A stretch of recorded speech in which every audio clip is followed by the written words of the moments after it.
ओम शांति। आपका प्रश्न है, मुरली में कहा सतयुग त्रेता में जो भी आते हैं वह विजयी है। फिर सब एक्टर इस नाटक में पाठ बजाने के लिए नंबरवार आते हैं। सब इकट्ठे तो नहीं आते, तो सतयुग में तो 9 लाख ही पास होते हैं। तो क्यों कहा कि सतयुग त्रेता में जो भी है आते हैं वह विजयी होते हैं? उत्तर है, देखो, आज इस जो भी सेंटेंस कहा सतयुग त्रेता में विजयी होते हैं, तो इसका 2 अर्थ होता है। एक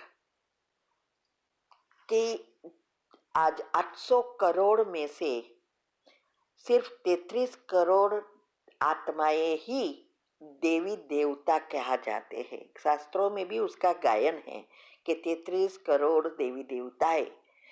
तो ये 33 करोड़ आत्माओं ने ही भगवान को पहचाना और फिर 7 दिन का कोर्स किया, लेकिन पुरुषार्थ नहीं कर पाए, क्योंकि आत्मा की शक्ति अनुसार ही पुरुषार्थ करते हैं, उस अनुसार ही ड्रामा में पाठ है।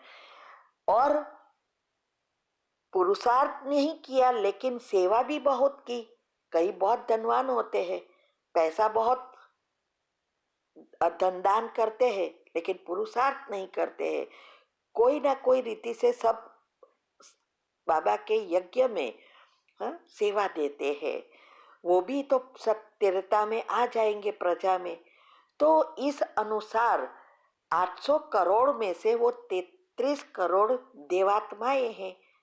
और देव आत्माएं इसीलिए कि देवी माता पिता के गर्भ से जन्म लिया, और वही जन्म ले सकती है जो भगवान के बच्चे बनते हैं। तो एक ये है। दूसरा, हम जो 33 करोड़ आत्माओं में से 9 लाख आती है, तो 9 लाख ही बाबा कहते हैं कि 9वां लाखवां नंबर भी एक बार राजा बनता है, वो कलयुग के अंत तक बनता है।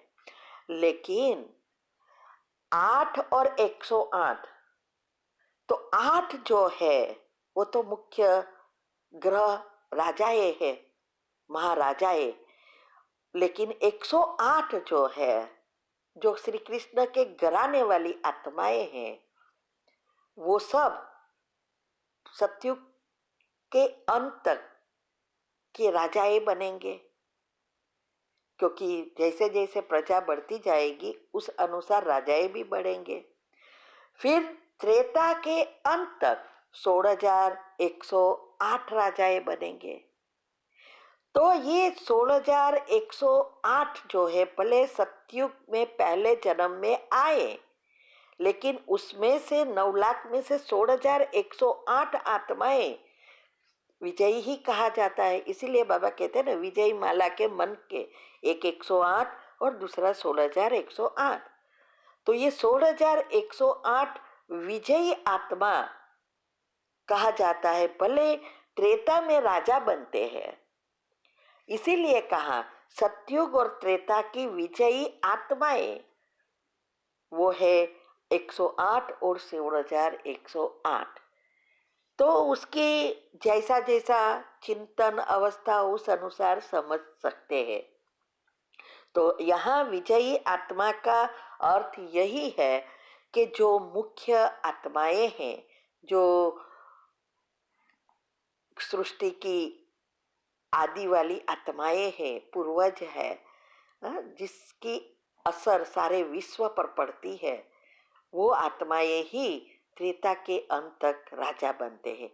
फिर द्वापर में फिर उसके पास जो भी आत्माएं हैं वो नंबरवार राजाएं बनती जाती है, और 9 लाखवा नंबर भी एक बार राजा बनता है।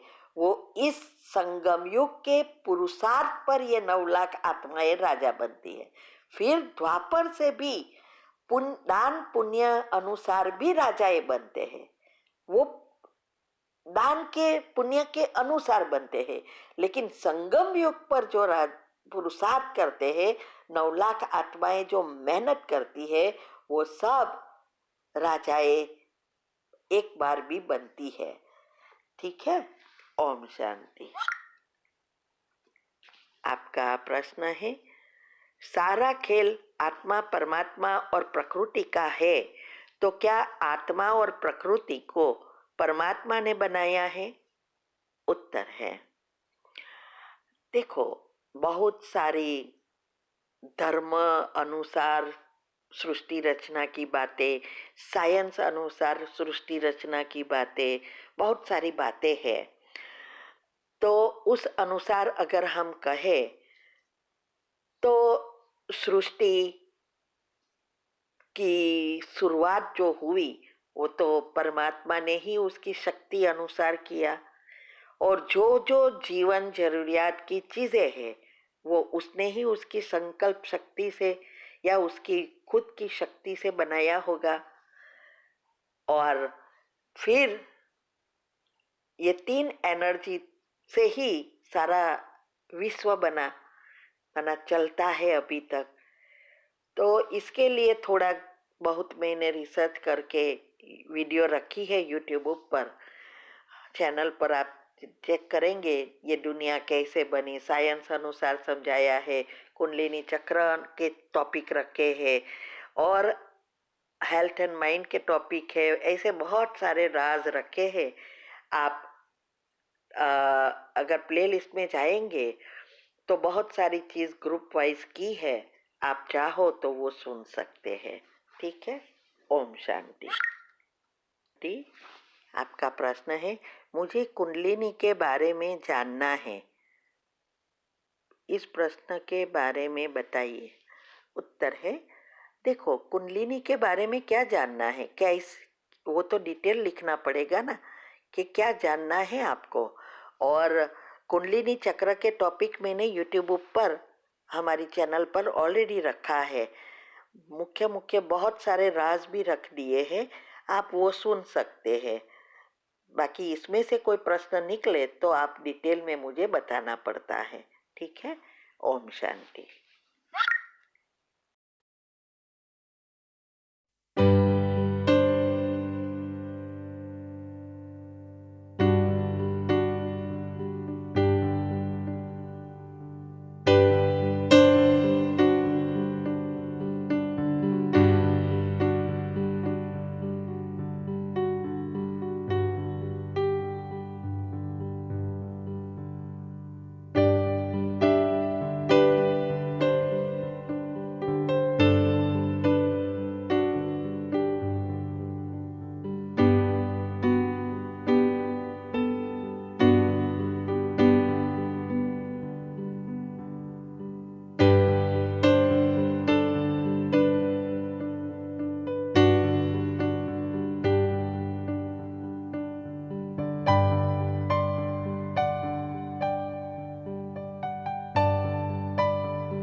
Nadi Shodhana or Anulom Vilom Pranayama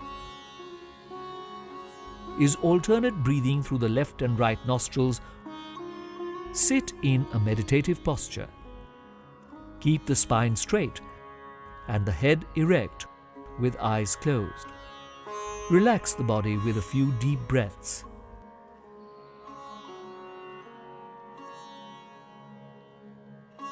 Keep the left palm on the left knee in Jnana Mudra. The right hand should be in the Nasikagra Mudra. Place the right thumb on the right nostril. Breathe in from the left nostril. Close the left nostril. Exhale through the right nostril. Next, inhale through the right nostril. Close the right nostril and exhale through it. Left nostril. This is one round of Nadi Shodhana or Anulom Vilom Pranayam. Repeat for another 5 rounds.